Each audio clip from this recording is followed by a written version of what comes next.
Hey, it's AJ from KINCROME. I've got another tool tip for you here. I've got my knife here, and what I need to do here is change the actual blade. So when I open that up, and I need to get this blade out. Now to do that, what I need to do with this particular knife is lift this clip up and pull this one down.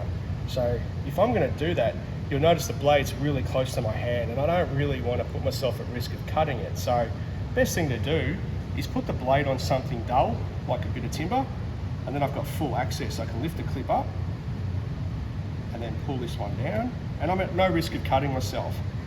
Pull that down, and I've got access to the blade. I can flip that blade over, and then